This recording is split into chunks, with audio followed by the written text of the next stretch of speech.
post pandemic, we have enforced bans in our bar for harassment or erratic intoxication patterns, folks who go from 0 to nothing really quick.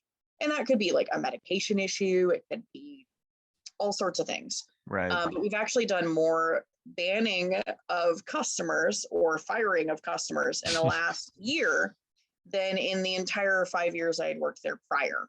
Got it. And that's one of the ways that, is it comfortable to get a call at 10 p.m. to say, hey, this person is in here, I need backup? No, Right. definitely not. Is it worth it to do the work to get down there? I absolutely think so. We had a recent one where a person's really, really struggling. They're having a lot of mental health issues, Right. and we see that a lot. And we're in an industry that interfaces with that a lot. Yeah.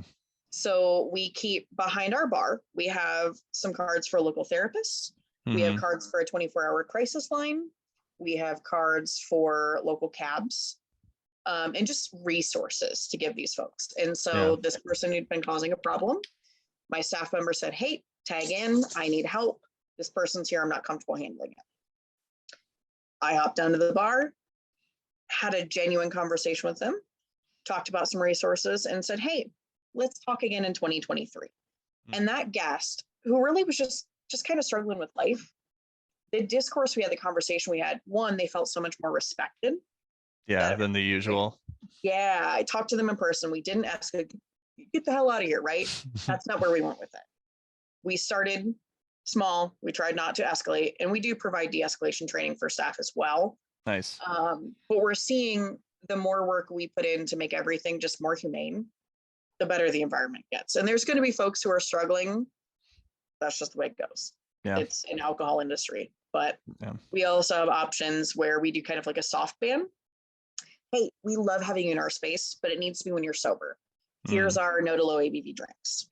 You're welcome here as long as you're sober. And we'd love to continue serving you. Yeah. And that's another tool in our toolbox to use to help reinforce the culture we want, support our staff, but also make sure that our other guests aren't being affected too much either. Totally.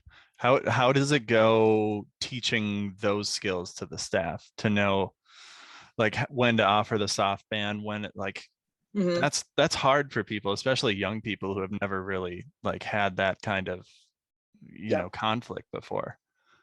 We use Crew, is a free app, I think up to X number of people in your organization. We're quite small, so it's free for us. They've got upgraded features that you can buy, but it's a group messaging scheduling app.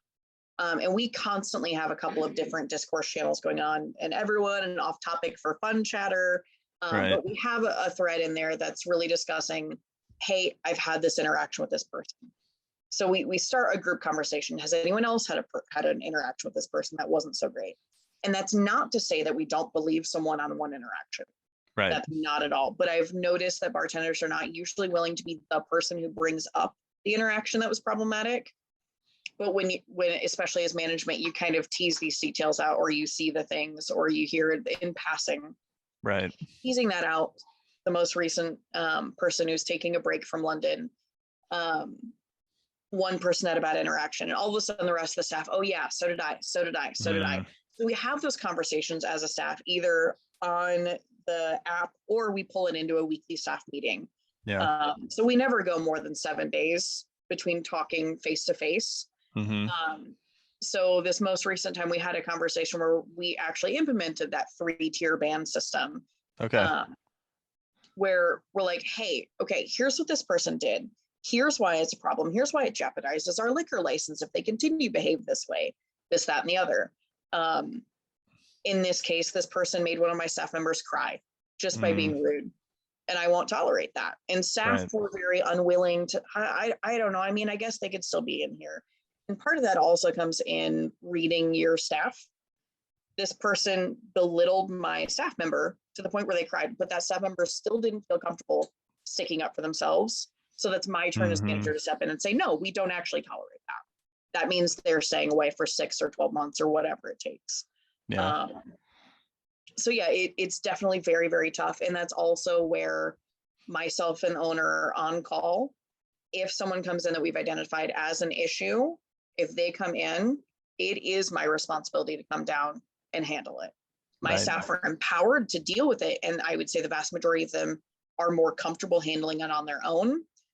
But I give, especially the newer staff, but all of our staff, the chance to say, you know what, I don't have the spoons. I don't have the emotional labor for that right now. I can't quite do it. Tag in. And I think that's important. That's what it means to be a leader. It's what it means to have your people's back.